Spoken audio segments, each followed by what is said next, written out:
So what I'm about to show off is a Juicer Titan Salvager Salvo build. You do not see things like this all that often. So there's a different setup depending on which artifact you use. I'm pretty sure, due to my personal research, the best two are this artifact and this one. You'll see why. Just kill him, because I'll show the artifact mod too. Or no, the subclass and what mods I have on. So you don't necessarily need to use one of the weapons that I'm going to be using. Nice to have because it's extra DPS. However, oh.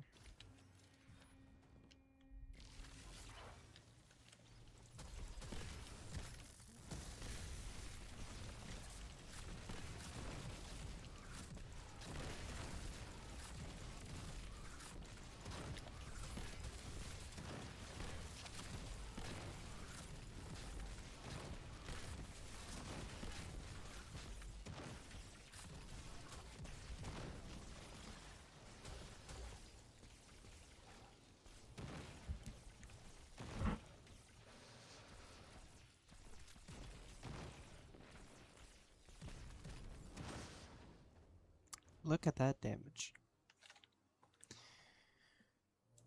So let me explain everything that just happened on this artifact. So you use kinetic impacts because this works with, if you're using this grenade launcher too, this one works pretty well.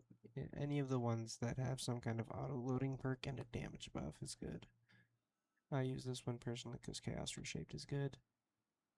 You can do Vorpal as well, but it's not as good.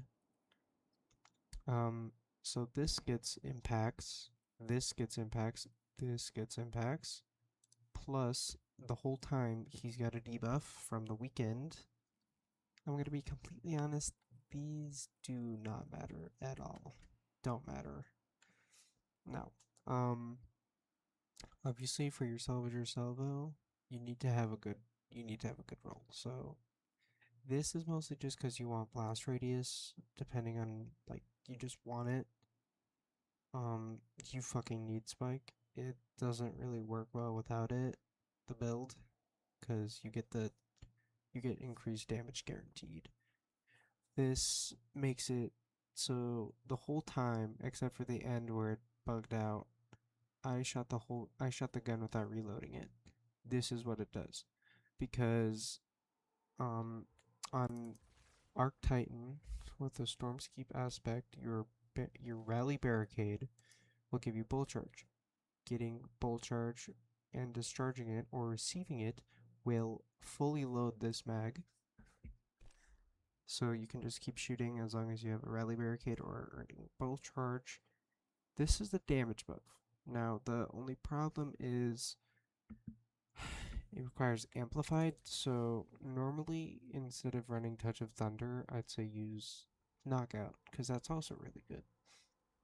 Only problem is you need Touch of Thunder for this to work well, because your Lightning Grenade, which is your best grenade for this, has 2 charges, jolts, and grants bolt charge, which is really good and important to this build, because it's extra damage, jolt debuff, and bolt charge, which you need to reload this. Anarchy Catalyst would be good. You probably want it. I don't have it, but you probably do want it because I think it's jolt. And now for the armor. So my mods are a little weird. I'll only go over mods that you need. Triple arc surge, time dilation, and powerful attraction if you want.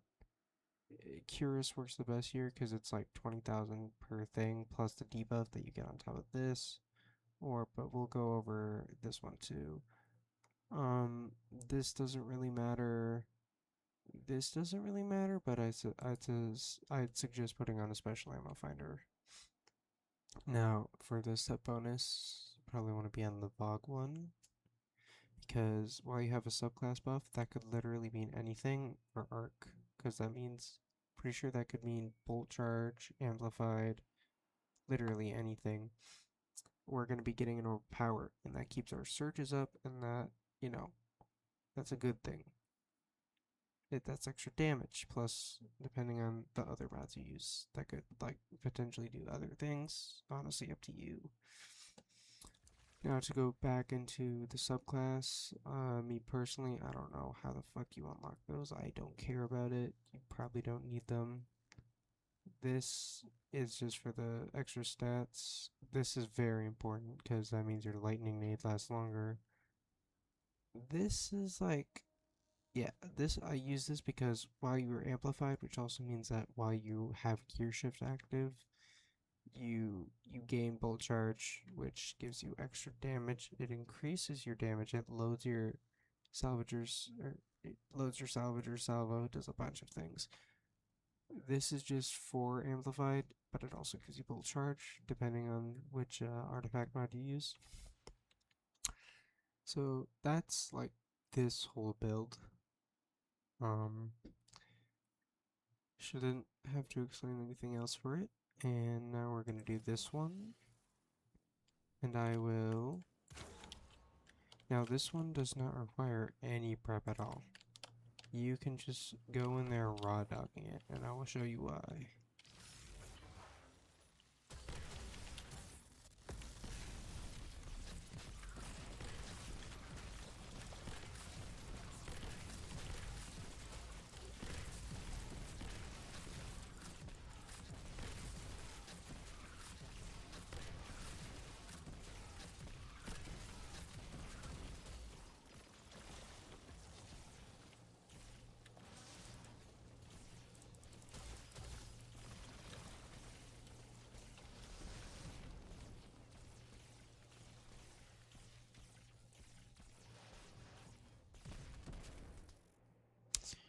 Now, as you can see, I did do slightly less damage than the other artifact mod, but after testing that I've done, that one was a fluke. Normal damage of that loadout is around 80,000 or 85,000. This one is usually 90,000 or 85,000 to 90,000. So this one can be better. You're gonna get gear shift for longer, which means you have more damage. The trade-off is you're not gonna have a debuff the whole time. So let me explain this. You don't need this. Probably better things you can use if you're using this. Just keep it on in case. This gives you more curious damage, which you want. Now this is the most important thing, because you're going to be getting a shit ton of bolt charge for reasons I've already said, because I would assume your subclass mods aren't changing. You could swap things out if you don't like some of them. This, like, you don't really, if you want, not really needing it for an arc build. This is just, in case.